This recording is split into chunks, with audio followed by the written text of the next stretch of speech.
আধুনিক পদ্ধতিতে তারা এই শাওয়ারের ভিতর দিয়ে যাচ্ছে।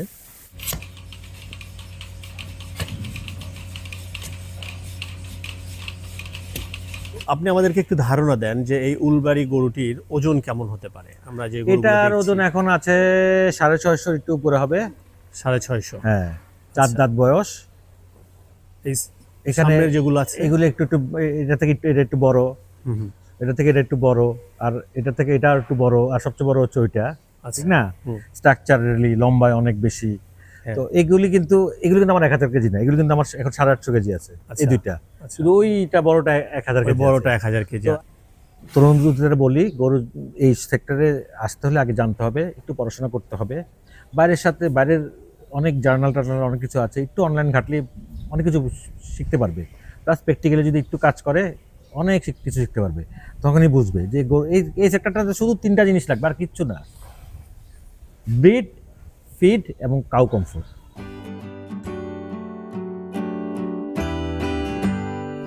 আসসালামু আলাইকুম সুপ্রিয় দর্শক, সবাই কেমন আছেন? সবাইকে স্বাগত জানাচ্ছি মানিকগঞ্জ সিংগাইর উপজেলার নেচার ফ্রেশ এগ্রো পার্ক থেকে। এখন আমরা যেই খামারটিতে অবস্থান করছি, এই খামারে প্রায় 160টি গরু লালন পালন করা হচ্ছে। আর এবারের কুরবানি ঈদ উপলক্ষে তাদের খামারে রয়েছে 90টি গরু। আজকের ভিডিওতে আমরা এই নেচার ফ্রেশ এগ্রো পার্কটি ঘুরে আপনাদেরকে দেখাবো তারা কিভাবে গরু লালন পালন করছে এবং এবারের কুরবানি ঈদে তাদের কি ধরনের প্রস্তুতি রয়েছে। তাই আপনার অবশ্যই আমাদের আজকের ভিডিওটি শেষ পর্যন্ত দেখবেন। তো চলুন এখন আমরা যাব নেচার ফ্রেশ এগ্রো পার্কের মূল অংশে এবং আপনাদেরকে দেখাবো এই খামারে কি ধরনের গরু রয়েছে এবং কথা বলবো এই খামারের উদ্যোক্তা শান্ত ভাইয়ের সাথে। Nature fresh agro park Manikganj জেলার সিংগাইর উপজেলার একটি আধুনিক গবাদি পশুর খামার। এই খামারে ব্যবহার করা হয়েছে উন্নত সব প্রযুক্তি। বর্তমান খামারে রয়েছে 160টি গরু। ডেইরি এবং ফ্যাটেনিং মিলে এই খামারে সব ধরনের গরু লালন পালন করা হচ্ছে। আর এবারের কুরবানি ঈদ উপলক্ষেও এই খামারে প্রস্তুত করা হচ্ছে 90টি গরু। শাহিওয়াল, ফ্রিজিয়ান, উলবাড়ি, হাসা, ভুট্টি সহ সকল ধরনের গরুই লালন পালন করা হচ্ছে এই নেচার ফ্রেশ এগ্রো পার্কে।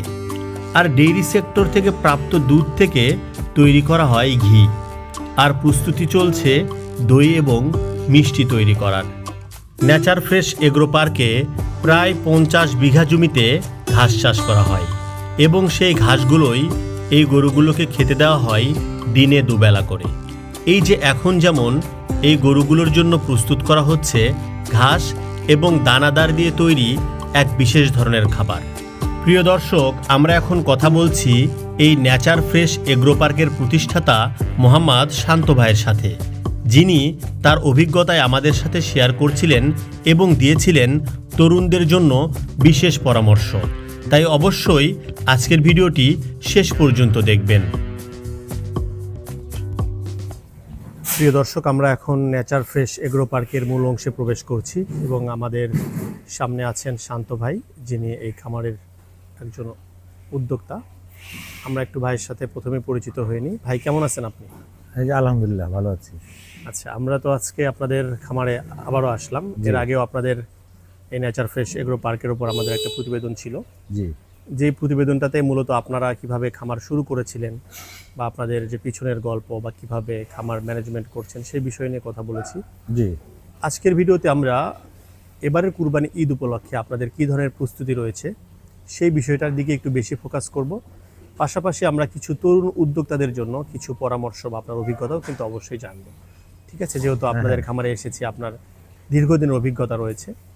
তো শুরুতে আমরা একটু আপনাদের এবারের কুরবানি ঈদ উপলক্ষে কতগুলো গরু প্রস্তুত হচ্ছে সেই বিষয়টা জানতে চাই। আমাদের কিছু গরু তো সেল হয়েছে, আর বাকি কিছু গরু আছে, এখন আমরা সেল করছি আর কি।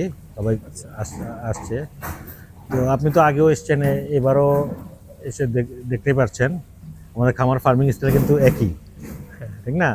আমরা কিন্তু গরু ছেড়ে পালি। এখন হয়তো কিছু গরু আমরা বেঁধে রাখছি, গরু মানে আগে এসে তো গরু মারামারি করে, আমার তো গরু অনেক দাগ পড়ে যায় গায়ে। এই জন্য এই ইদানিং আমরা কিছু গরু, যেমন আমাদের বড় খোপের গরুগুলোকে আমরা এখন আটকে রেখেছি। তো আমরা ওই যে ছেড়ে গরু পালছি, গরুকে খাওয়া দিচ্ছি কিভাবে দেখতে পাচ্ছেন আপনারা দেখেছেনই। তো এইভাবে আসলে আমরা তো আমি তো আগেও আপনাকে বলেছি যে আমরা আসলে মেনলি কোয়ালিটি নিয়ে কাজ করছি, মিট কোয়ালিটি নিয়ে। তো ওইটা লক্ষ্যেই কিন্তু আমরা কাজ করে যাচ্ছি। আচ্ছা, তাহলে এবারের কুরবানি ঈদ উপলক্ষে 90টার মতো 90টা। গরু আছে। হ্যাঁ। আর টোটাল আপনার গরু আছে কত? আমার টোটাল গাভী বাচ্চা মিলে 160-160-160-এর মতো। 160টির মতো, তাই না? আচ্ছা, আমরা তাহলে এই পাশ থেকে কিছু গরু একটু দেখতে চাচ্ছি যে এই যে কি ধরনের দেখেন। গরু প্রস্তুত করা হচ্ছে। হুম। প্রিয় দর্শক, এখানে আমরা শুরুতেই যে গরুটি দেখছি, এই গরুটি কি জাতের বা কেমন বয়স একটু যদি এটা বলতেন। একটা শাহিওয়াল জাতের, একটা ভালো পার্সেন্টেজ শাহিওয়াল, দেখতে পাচ্ছেন শাহিওয়ালের প্রত্যেকটা ফিচার এর মধ্যে আছে। হুম হুম। তো এই গরুটা 600 কেজি প্লাস আছে এখন ওজন, তো হয়তো আর একটু বাড়বে। এই গরুটি কয় দাঁত? এটা এইটা সম্ভবত 4 দাঁত থেকে 6 দাঁতে গিয়েছে। আচ্ছা, এখানে আমার 6 দাঁতের উপর কোনো গরু নেই। এটা 6 দাঁত, এটা পাশেরটা 4 দাঁত, ওইটা 6 দাঁত, পেছনটা 4 দাঁত, মানে এই রেঞ্জেরই আছে। আর এইগুলি আমার ভাগ করা আছে, এগুলি হচ্ছে 600 প্লাস, ইমিডিয়েট প্লাস উপরে। আচ্ছা, এইবারে ওই যত ওইদিকে যাবেন বড় গরু। তত বড় গরু, আর তাই না? এই তাহলে আমরা size এর একেবারেই ছোট যে গরু সেই দিক জি, থেকে শুরু করেছি, জি। ধীরে ধীরে আবার আপনার হাতের বা দেখেন এগুলি হচ্ছে আমাদের ছোট গরু। এগুলা একটু দেশি টাইপের, না? জি, দেশাল যে জি, গরুগুলো জি, রয়েছে। জি, জি। প্রিয় দর্শক দেখুন, এই পাশে যে গরুগুলো রয়েছে সেগুলো দেশাল যে গরুগুলো, এবং তুলনামূলকভাবে একটু ছোট। আর যত আমরা সামনে যাব তত আরো বড় বড় গরু হবে। দেখবো আমরা। জি। সর্বোচ্চ আপনার হচ্ছে কত কেজির গরু আমাদের আছে সর্বোচ্চ আপনার? 1 টন প্লাস আছে গরু। আচ্ছা, 1000 কেজির জি, বেশি আছে, জি। না? যেগুলো ওই পাশে একদম একদম ফিজিয়ান যেগুলো। শেষে হ্যাঁ, যেগুলো। প্রিয় দর্শক, আমরা যাচ্ছি সামনে এবং আমাদের সাথে আছেন শান্ত ভাই। তার থেকে আমরা এই খামারের সব গরুগুলো সম্পর্কে জানবো। আর আমাদের এখানে এবার শাহিওয়াল রেখেছি, দেশাল রেখেছি, কিছু অস্টাল রেখেছি, মানে ফ্রিজিয়ান যেগুলো ক্রস, কিছু উলবাড়ি রেখেছি। মানে কিছু সব গির আছে, ধরনের সব। গরুই রাখা হ্যাঁ, হয়েছে, কারণ কুরবানিতে যে ধরনের গরুগুলোর চাহিদা হ্যাঁ, থাকে। আবার আমাদের কিন্তু 26-27-এর গরু, 27-28-এর গরু কিন্তু আমাদের আছে, আপনি দেখতে পারবেন। মানে 27-28-এর জন্য আপনারা আমি রাখতেছেন। কালেকশন করে শুরু করেছি। আচ্ছা আচ্ছা, তো এখানেও মনে হয় কিছু শাহিওয়াল হ্যাঁ, দেখতেছি এগুলো আমরা, তাই না? মোটামুটি খুব ভালো ব্রিডের শাহিওয়াল, এবং দেখতেই পাচ্ছেন আপনারা। হ্যাঁ হ্যাঁ হ্যাঁ, এবং ওজনও ওই এগুলো 600 প্লাস সব, 600 যত প্লাস। সামনে যাবেন বাড়তে থাকবে। হ্যাঁ, আচ্ছা, প্রিয় দর্শক, আমরা আরো সামনে এগিয়ে যাই। এই যে এখানে দেখতে পাচ্ছেন হ্যাঁ, দুটা খুব ইউনিক একটা কালেকশন। হ্যাঁ হ্যাঁ, কারণ শাহিওয়াল তো আমরা পাই বা দেশাল আমরা পাই, কিন্তু এই টাইপ গরুগুলো আসলে খুব কম পাওয়া যায়। হ্যাঁ, এবং ওদের আশা শিংটাও type। খুবই সুন্দর শিং, দেখে। মানে এগুলো মানে ভালো লাগছে। হ্যাঁ, একটা হয়তো বা Unique, যথেষ্ট ইন্ডিয়ান কোনো unique, ব্রিডস আর হ্যাঁ। কি। এগুলো একটা হাসা টাইপের গরু। হ্যাঁ হ্যাঁ, এগুলো ওজন কেমন? এগুলো ওই যে একই 600। 600 প্লাস। হ্যাঁ। আচ্ছা, তো প্রিয় দর্শক, আমরা আর একটু সামনে এগিয়ে যাই, শান্ত ভাইয়ের সাথে আমরা যাচ্ছি, এবং এখান থেকেই মনে হয় যে উলবাড়ি বা উলবাড়ি হ্যাঁ। যেটা বলে। ওগুলো সামনে একটা আছে ছোট, আর এখানে হচ্ছে 6টা। আচ্ছা, এখানে উলবাড়ি আপনার এখানে টোটাল কতগুলো আছে? এগুলো আমার 7টা আছে। টোটাল 7টি রয়েছে। এগুলোর কেমন বয়স? এগুলি এগুলি মনে করেন এটা 4 দাঁত, হুম, এটা 4 দাঁত, এটা 4 দাঁত, এটা 4 দাঁত, ওইটা 4 দাঁত। শুধু একটা গরু আছে 6 দাঁত। একটা গরু শুধু 6 6 দাঁত। দাঁত, আর সব 4 দাঁতে। আচ্ছা, আমাদেরকে একটু উলবেরি গরু সম্পর্কে আমাদের একটু বলেন। এটা আসলে কোন উলবাড়ি তো দেশের আসলে বা আমাদের দেশে সবাই বলে উলবাড়ি, শিববি বলে, ঠিক আছে। হুম। এটা আসলে মেইনলি পাকিস্তানি একটা ব্রিড। পাকিস্তান ব্রিড। হ্যাঁ, তো যেহেতু ইন্ডিয়া থেকে আছে, আবার ইন্ডিয়াতে কিন্তু উলবাড়ির মতো যেটা দেখতে, ওটাকে ওরা বলে নীলর। হ্যাঁ, এখন আমাদের দেশে তো মানুষ আসলে যে বললাম তো কি গরু আছে একটা ভুট্টি, ঠিক আছে, যেটা তো ছোট ভুটানের টাইপের গরু, ভুটানের ছোট গরু পাওয়া যায় দেখে ভুট্টি বলে, মানে ভুটানি গরু বলে এটাকে আমরা এখন ভুট্টি বলি। হ্যাঁ তো আমরা তো আসলে বিভিন্ন নামে গরু বানায় ফেলি, আমরা আচ্ছা, হাসা বানায় ফেলি, হ্যাঁ। ঠিক আছে, তারপরে আরো কত কত জাত বলে ফেলি। হুম। এগুলো নীলর বা শিববি, উলবাড়ি শিববির একটা হবে আর কি। আচ্ছা, এগুলো আমাদের দেশের না, এগুলি মানে হয়তো বর্ডার পার করে আসছে, আমরা কিনি লোকাল মার্কেট থেকে কিনি আর কি। আচ্ছা, দামের ক্ষেত্রে আপনার হচ্ছে এই উলবাড়ি এগুলো বা অনেক হচ্ছে- অনেক এক্সপেন্সিভ, কিনতে গেলে অনেক টাকা বেশি লাগে। আচ্ছা, আমাদের দেশি শাহিওয়াল থেকে এগুলো অনেক এক্সপেন্সিভ, মানে এটা কিন্তু কোনো মাংসর কোনো যে ওয়েটের হিসাব না করে না হয় না না, না, তাই না? এবং আপনি যখন বিক্রি করবেন তখন মানে ঠিকা ভাবেই তাই হলো নিতে হ্যাঁ, হবে। ঠিক আছে, এগুলো ওয়েটে ঠিক আছে। আমাদের 500 কেজির উপরে যত গরু আছে ওগুলো ঠিক আছে যাবে। ঠিক আছে যাবে। এর নিচে আমাদের যেগুলি 300 কেজির মধ্যে আছে, 300 কেজির নিচে, ওগুলো আমরা 530 টাকা করে লাইভ ওয়েট, লাইভ ওয়েটে হোম ডেলিভারি পর্যন্ত। Home delivery. আর 300 থেকে 400 কেজির নিচে যেগুলো, ওগুলো 560 টাকা। 400 থেকে 500 কেজির নিচে যেগুলো, ওগুলো 590 টাকা। আচ্ছা, তো আপনি আমাদেরকে একটু ধারণা দেন যে এই উলবাড়ি গরুটির ওজন কেমন হতে পারে? আমরা যে গরুগুলো এটার দেখছি, ওজন এখন আছে 650 একটু উপরে হবে। 650। হ্যাঁ, 4 দাঁত বয়স। এই এখানে সামনের যেগুলো আছে, এগুলো একটু একটু এটা থেকে এটা একটু বড়, হুম হুম, এটা থেকে এটা একটু বড়, আর এটা থেকে এটা একটু বড়, আর সবচেয়ে বড় হচ্ছে ওইটা। আচ্ছা আমাদের- ওইটা কেমন ওজন হবে একদম কোনটা? শেষে যেটা আছে? ওইটা এখন 700 প্লাস আছে, 710 বা 20 হবে, 750 এবং খুবই সুন্দর গরুগুলো, মানে এগুলো আসলে হাইট চোখে লেগে থাকার আপনি মতো। দেখতে পাচ্ছেন তো হাইট। হ্যাঁ অনেক যেমন height। এটার হাইট আছে সম্ভবত 66, এটা 67, হুম হুম, এমন হাইটের। তা খুবই সুন্দর। প্রিয় উলবাড়ি দর্শক, আসলে আপনারা সবাই দেখুন। আমাদের দেশে যারা উলবাড়ি উলবাড়ি গরুগুলো- বিক্রি করে আপনার হুম হুম, সবাই কিন্তু 8 দাঁত হওয়ার পরে বিক্রি করে। আচ্ছা তা আমরাও রাখছি, কেউ চাইলে নিব, নাহলে আমরা নেক্সট ইয়ারের জন্য। নেক্সট ইয়ারের জন্য। হ্যাঁ হ্যাঁ। আচ্ছা, আর এদিকে হচ্ছে আমাদের এখানে যে ছোট দুটি গরু আমরা দেখছি, এই জি। দুটো আসলে কি জাতের? অনেকটা এগুলো হাসার মতো লাগছে, এগুলো হাসার but মতো, হাসা তো না। হ্যাঁ বলে আর কি। এগুলো আমাদের দেশাল হাসায় কিছু একটা হবে, কিনছি বাজার থেকে, মার্কেট থেকে। আচ্ছা, এগুলো 300 কেজি প্লাস আছে। 300 কেজি প্লাস। হ্যাঁ। এগুলো তাহলে এগুলো টিকাই 560 নিতে হবে? টাকাতে যাবে আর কি, 560 টাকা ডেলিভারি পর্যন্ত। ডেলিভারি পর্যন্ত 560 টাকা কেজি। প্রিয় দর্শক দেখুন, এই দুটি গরু কিন্তু খুবই সুন্দর। এটা আছে, এখানে একটা হাসা ইউনিক আছে। কালার কম্বিনেশনটা আপনারা দেখুন, অত্যন্ত সুন্দর। কিন্তু সবগুলো গরুই আসলে শান্ত ভাইয়ের এই নেচার ফ্রেশ এগ্রো পার্কে যতগুলো গরু রয়েছে, আমরা আসলে সবগুলো গরুই খুবই সুন্দর। আমরা আসলে বাজার থেকে বেছে বেছে কিনি তো, হুম হুম হুম। চেষ্টা করি।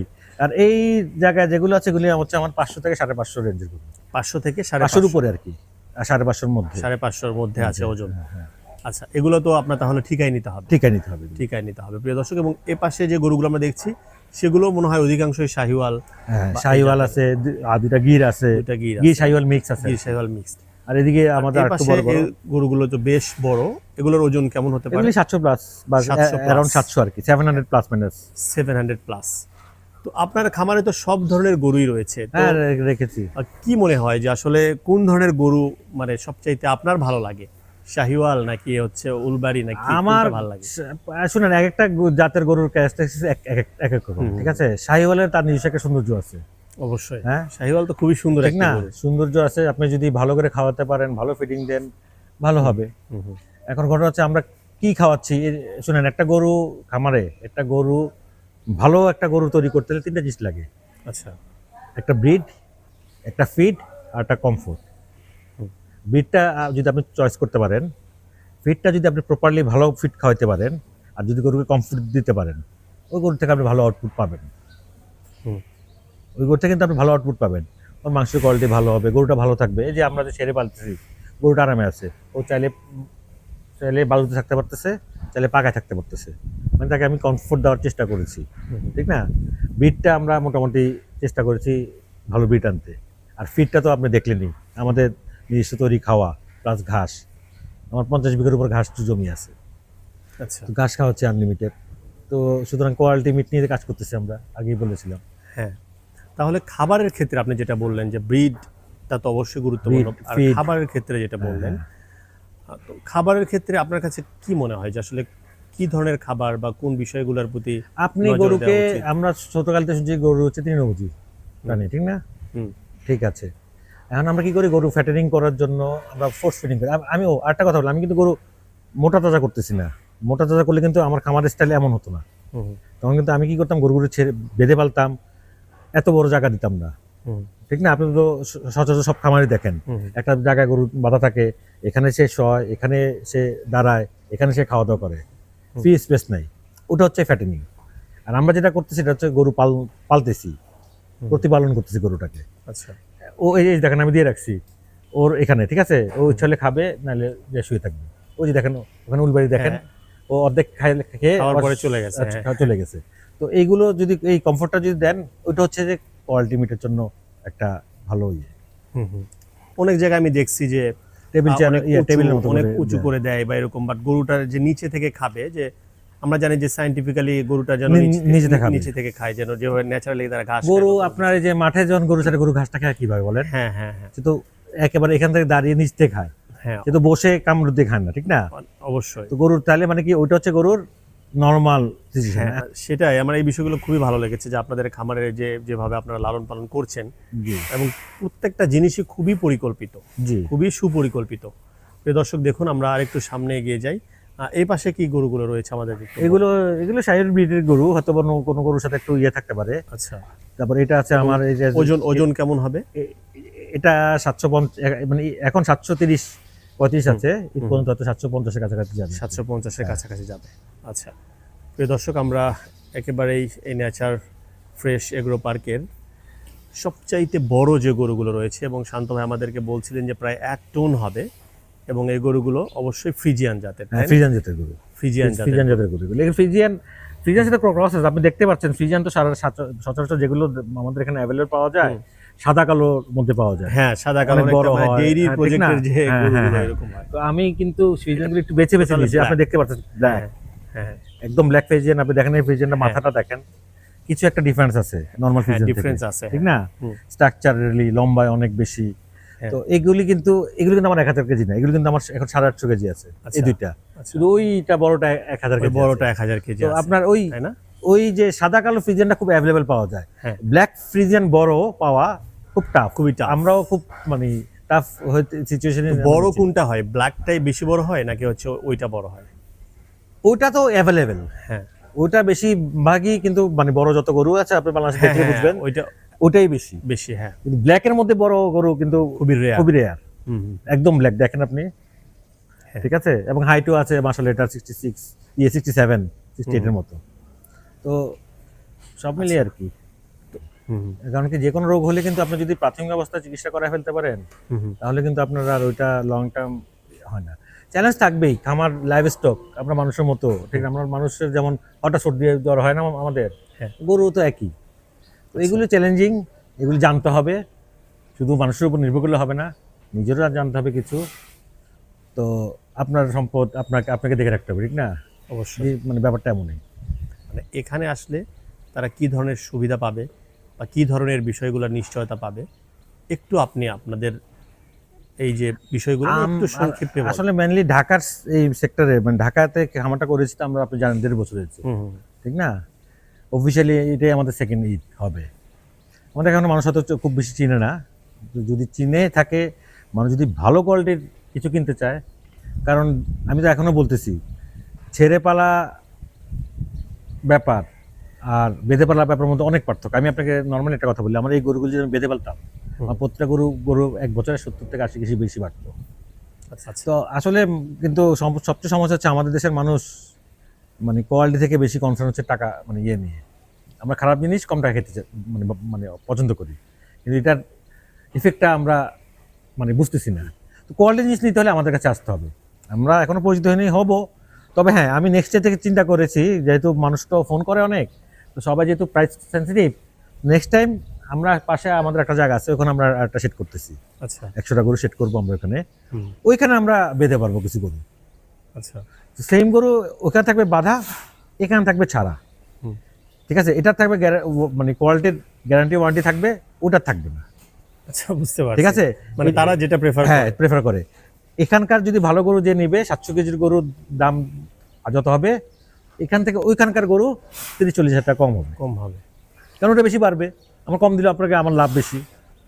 আর আর আমাদের এখান থেকে তো যারা গরু কিনবে, কি বলবো, যে কি জানি একটা ভিডিও দেখার মতো, হাসিল এবং হ্যাসেল ফ্রি, ঠিক আছে? আমাদের এখানে গরু কিনতে কোনো হাসিল লাগবে না, আর হ্যাসেল থাকবে না, কারণ কি বাজার থেকে গরু নেওয়া ঝামেলা। আমাদের এখানে যারা গরু নেবে আমরা ডেলিভারি সহ দিয়ে দিই, ইভেন এদের আগের দিন পর্যন্ত গরুটা এই খাওয়াটাই আমরা ওদেরকে দিয়ে দিই। আচ্ছা, সুতরাং এখান থেকে যারা গরু কিনবে ওদের আর কোনো খরচ নেই। বিশেষ করে যারা তরুণ উদ্যোক্তা, যারা নতুন করে ছোট পরিসরে বা বড় পরিসরে যারা করতে চায়, তারা কিভাবে শুরু করবে আপনার অভিজ্ঞতার আলোকে, এবং কোন বিষয়গুলোর প্রতি লক্ষ্য রাখলে তারা, আমরা আশা করতে পারি যে তারা সফল হতে পারে, একটু যদি আমাদেরকে বলতেন। যদিও গরু পালন এটা অবশ্যই অনেক কমপ্লিকেটেড একটা বিষয়, তারপর আপনার অভিজ্ঞতা থেকে একটু যদি আমাদের দর্শকদের উদ্দেশ্যে বলতেন। আমরা যারা নতুন, মানে আমরা যারা গরু পালছি, ঠিক আছে, বা নতুন যারা পালতে চায়, সবার কিন্তু মানে আসলে আমরা গতানুগতিকভাবে যদি গরু পালি, আমরা খুব বেশি দিন সাস্টেন করতে পারবো না। আমাদের কিছু ডিফারেন্স কিছু করতে হবে। যে এখন সবাই হেলথ কনসাস, এখন সবাই কিন্তু আছে না, সব জায়গায়, ওয়ার্ল্ডের সব জায়গায় হেলথ কনসাস কিন্তু, ঠিক না? আমরাও কিন্তু করোনা পর থেকে আমরাও আস্তে আস্তে কনসাস হচ্ছে। আমরা কিন্তু অর্গানিক ফুড এখন খাওয়ার চেষ্টা করি, আগে যেটা আমরা করতাম না, ঠিক না? তো গরুতেও কিন্তু আমরা আছে না, কোয়ালিটিটা মেনটেন করতে হবে। তরুণদের বলি, গরু এই সেক্টরে আসতে হলে আগে জানতে হবে, একটু পড়াশোনা করতে হবে, বাইরের অনেক জার্নাল টার্নাল অনেক কিছু আছে, একটু অনলাইন ঘাটলে অনেক কিছু শিখতে পারবে, প্লাস প্র্যাকটিক্যালি যদি একটু কাজ করে অনেক কিছু শিখতে পারবে। তখনই বুঝবে যে এই সেক্টরটাতে শুধু 3টা জিনিস লাগবে, আর কিচ্ছু না। ব্রিড, ফিড এবং কাউ কমফোর্ট। আপনি গরুকে ভালো ব্রিডের একটা গরু আনবেন, আপনি গরুকে ভালো খাওয়া দিবেন, আর গরুকে আপনাকে আরাম দিবেন, বাংলা কথা শেষ। তাইলে গরুটাকে আপনার কোয়ালিটি একটা ফুড দিবে। এই 3টার যে কোনোটা একটা ব্যর্থ হলে ওই গরুটা থেকে আপনি ভালো কোয়ালিটি পাবেন না। আচ্ছা, ঠিক আছে, এই জিনিসটা আপনার মানতে হবে। আর যারা আমরা নতুন উদ্যোক্তা, আমি আমার থেকে বলি, কোয়ালিটি নিয়ে কখনো কম্প্রোমাইজ করা যাবে না। কারণ ফিউচারে যতদিন যাবে কোয়ালিটি কোয়ালিটি কোয়ালিটি এছাড়া মানুষ হবে না, দিন দিন হয়ে যাবে। আমি আপনাকে আজকে বলে রাখলাম, সেটা 10 বছর পর দেখবেন যে রাস্তার পাশে যে মাংস কেটে বিক্রি করে, এই মাংস মানুষ খাবে না। কারণ এই গরুটা কোথা থেকে আসছে, কিভাবে আসছে, সুস্থ অসুস্থ আমরা এখন জানি। হ্যাঁ, মানুষকে হেলথ কনসিয়াস হচ্ছে কিন্তু। সুতরাং যারা ফিউচারের জন্য করবে এই জিনিসগুলো ওদের চিন্তা করে করতে হবে। ছোট করে করেন না বাবা, আমার তো খুব বেশি বড় জায়গা না, তারপর দেখেন আমি ছেড়ে করতেছি। আপনি 20টাই করেন, 20টাই প্রপারলি পালেন, আউটকাম পাবেন ভালো, দুধের কোয়ালিটি ভালো হবে। এবং আপনার সত্যি কথা বলতে, এই যেমন আমাদের কনজিউমাররা আমাদের উপর নির্ভরশীল। আমি যদি ঝামেলা করি কোনো কিছুতে, সাফার তো অনেকগুলি লোক, ঠিক না? সুতরাং মানুষকে দেওয়ার মতো অনেক কিছু আছে সেক্টরে, হ্যাঁ, প্রফিটও আছে, কিন্তু কোয়ালিটি নিয়ে কাজ করতে হবে। প্রিয় দর্শক, আমরা এখন যাচ্ছি ডেইরি প্রজেক্টে। ফ্যাক্টরি আমার দেখেন ভাই নেক্সট ইয়ারের কালেকশন, তাদের ডেইরি গরুগুলো লালন পালন করছে এবং এখন কিন্তু তারা মোটামুটি এই ডেইরি প্রজেক্ট থেকে, এটা আমার নেক্সট ইয়ারের। আচ্ছা, এগুলো নেক্সট ইয়ারের জন্য না? নেক্সট ইয়ারের ষাঁড় গরুগুলো রয়েছে এখানে, আপনারা দেখছেন। এবং এখানে কি জাতের এগুলো? এখানে আছে মানে আমাদের যে ব্রাহ্মা ক্রস আছে। হ্যাঁ, এটা আমাদের ঘরের বাচ্চা, প্রথম বাচ্চারা আমাদের এটা।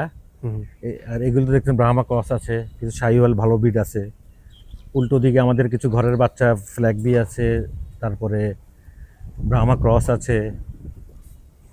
আচ্ছা, এবং এখানেও দেখুন প্রিয় দর্শক, এই জায়গাটাতেও দেখুন তারা ঘাসটা একেবারে গ্রাউন্ড লেভেলে কিন্তু তারা দিয়েছে, মানে একেবারেই যেটাকে বলে ন্যাচারালভাবে, মানে যেভাবে ঘাস অনেকটা মাটির সাথে যেভাবে লেগে থাকে সেখান থেকে গরু যেভাবে খায়, এই গরুগুলো কিন্তু সেভাবেই খাচ্ছে। এবং এখানে যে এই খাবার যে পাত্র তৈরি করতেও আপনার অনেক বেশি টাকা হয় না। এখানে অনেকে আমরা দেখি যে এমন উঁচু করে করে বা এমন ভাবে করে, লাভ নাই তো। এই যেমন ওর কমফোর্ট জোনে কিন্তু খাচ্ছে। হ্যাঁ, অবশ্যই। তো এর উপর দিলেও খাবে, কিন্তু সে কমফোর্ট খাবে না। মনে করেন আমাদের এখন শরীর, আমরা চেয়ার টেবিল বসে আরামে খেতে পারছি। হ্যাঁ, আমাকে মাটিতে বসে দিলে কিন্তু আমি খাবো। হ্যাঁ, কিন্তু ওই কমফোর্টেবল ভাবে তো আমরা খেতে পারবো। কমফোর্টেবল গরুর ক্ষেত্রে একই ব্যাপার। মানে আমাদের দুধ দিয়ে আমরা যা করতে পারি সম্ভব সব পরীক্ষামূলকভাবে দেখছেন যে কোনটাতে কেমন হয়, ইনশাআল্লাহ। আচ্ছা, আমরা বর্তমান সময়ে খামার করতে গেলে প্রায় একটা কথা শুনি যে খামার করে সফল হতে গেলে আপনাদেরকে হচ্ছে আপনাদের যে প্রোডাক্ট বা যেটাতে আপনারা উৎপাদন করেন সেটাতে ভ্যালু অ্যাড করতে হবে। মানে তারা পরামর্শ দেয় যে ভ্যালু অ্যাড করতে হবে। আপনার হচ্ছে যেমন দুধ থেকে মিষ্টি তৈরি করার জন্য, দুধ থেকে ঘি তৈরি করলেন, আপনি বাটার করলেন, মিষ্টি করলেন, দই করলেন, ভ্যালু অ্যাড হলো। হ্যাঁ, তো এইটা আসলে কেমন, মানে কতটা গুরুত্বপূর্ণ আপনি মনে করেন? অবশ্যই গুরুত্বপূর্ণ, তো নাহলে তো আপনার নির্ভরশীল তো অন্য মানুষের উপর। এই যে মনে করেন আপনি যখন একটা গোয়ালার কাছে বা মিষ্টির দোকানে আপনার হবে, আপনি দুধ সাপ্লাই করবেন, আজকে বৃষ্টি, ওরা দুধ নিবে না হঠাৎ, আপনি কি করবেন? দুধটা খুবই একেবারে বাজারে পারলে 50 টাকা বিক্রি করবেন, আপনি 40 টাকা বিক্রি করবেন, কারণ আপনার তো কিছু করার নেই, দুধটা নিয়ে কিছু করার নেই। তো এই জিনিসগুলো ওদের কাছে শোনেন, পর নির্ভরশীল ব্যবসা হয় না। ব্যবসা করতে হলে নিজের উপর নিজের নির্ভরশীল থাকতে হবে, অন্যের উপর নির্ভর করে ব্যবসা করতে পারবেন না। আমরা সর্বশেষ একটি প্রশ্ন করব, এবং খুবই কমন একটি প্রশ্ন, সেটি হচ্ছে যারা গরু লালন পালন করতে চায় বা খামার করতে চায়, শুরু করার আগে তারা দুইটি বিষয় নিয়ে মানে সন্দিহান থাকে, যে ডেইরি প্রজেক্ট করবে নাকি হচ্ছে সার বা যেটাতে হচ্ছে মোটা তাজাকরণ করার যে প্রজেক্ট করবে। মানে এই দুইটা বিষয় নিয়ে অনেকে কনফিউশনে থাকে। আপনার অভিজ্ঞতা থেকে মানে কোনটাতে ভালো মনে হচ্ছে, বাট কোনটার সুবিধা অসুবিধা, বা কারা কোনটা করতে পারে, বা নতুন যারা তারা কিভাবে কোনটা করবে, একটু আপনার অভিজ্ঞতাটা যদি বলতেন। শুনেন, ডেইরিটা তো অনেক সেন্সিটিভ, আনডাউটেডলি ডেইরিতে আপনার প্রফিট বেশি, কিন্তু সেন্সিটিভ অনেক বেশি, অনেক রিস্ক ফ্যাক্টর থাকে, আপনি জানতে হবে। মনে করেন একটা আমার দুধের গরুর হঠাৎ দুধের ওলানে সমস্যা হয়েছে, ম্যাস্টাইটিস যদি হয়ে থাকে, আপনি ইমিডিয়েট চিকিৎসা করতে হবে। যত দেরি করবেন আপনার ওলানটা তত বেশি ভালনারেবল হয়ে যাবে, ঠিক না? এটা আপনি জানতে হবে, না জানলে তো এটা আপনার নষ্ট হয়ে গেল, ঠিক আছে? অবশ্যই। আপনার 3 লাখ টাকার গরু কিন্তু বা 3.5 লাখ টাকার গরু কিন্তু আপনার 2.5 লাখ 2 লাখে চলে আসলো, যেটা একবার নষ্ট, ঠিক না? তো এই জন্য আমি বলবো যারা একেবারে নতুন ওরা শুরুটা করুক সার দিয়ে, অল্প কিছু সার দিয়ে, ঠিক আছে? এরপর সে গাভী কিনবে আস্তে আস্তে, ধাপে ধাপে, একবারে না। সাপোজ তার টার্গেট সে 10টা গাভী করবে, সে 1 বছর লাগে 10টা গাভী কিনবে। প্রথমে 2টা গাভী কিনবে, তার 2 মাস পর আবার একটা গাভী কিনবে, প্রত্যেক 2 মাস পর পর একটা করে গাভী কিনুক সে। তাহলে কি হবে, তার 1.5 থেকে 2 বছরের মধ্যে তার একটা সাইকেল তৈরি হবে। তখন কি হবে, সবসময় একই পরিমাণ দুধ পাবেন আপনি। আপনি যদি একসাথে সব গাভী কিনে ফেলেন, 10টা গাভী একসাথে সব দুধ দিল, অনেক দুধ বিক্রি করতে পারলেন বা পারলেন না, ওখানে একটা ফ্যাক্টর থাকে। আবার যারা আপনার থেকে নিবে এইগুলি 7 মাস 5 মাস 6 মাস পর দুধ কমে যাবে, কারণ আপনি যারা সাপ্লাই দিবেন সে তো আপনাকে নিবে না, তাকে দিতে পারবেন না আপনি। এই জন্য জিনিসটা কি, 10টা যে গাভী করবে সে ধাপে ধাপে করুক, প্রথমে 2টা বা 3টা কিনুক, তারপরে একটা প্রতি 2 মাসে 1.5 মাসে একটা করে কিনুক। আচ্ছা, তাহলে কি হবে, সে অল্পতে শিখে যাবে, প্লাস তার একটা দুধের একটা চেইন মেনটেন হবে। যে চেইন থেকে সে কি করবে তখন, যে 1.5 বছর 2 বছর পর কি দেখবে সে জানেন, সারা বছর তার একই পরিমাণ দুধ, হয়তো তার 150 লিটার দুধ সারা বছর 150 লিটারই থাকতেছে। এইভাবে চেইন মেনটেন করতে হবে আপনার। প্রিয় দর্শক, আমরা এতক্ষণ কথা বলছিলাম মানিকগঞ্জ সিংগাইর উপজেলার নেচার ফ্রেশ এগ্রো পার্ক থেকে। আমাদের আজকের ভিডিওটি কেমন লেগেছে সেটি অবশ্যই কমেন্টে জানাবেন, আর অবশ্যই আমাদের চ্যানেল স্বদেশ এগ্রোকে সাবস্ক্রাইব করে আমাদের সাথেই থাকবেন। আজকের মতো বিদায় নিচ্ছি, আল্লাহ হাফেজ।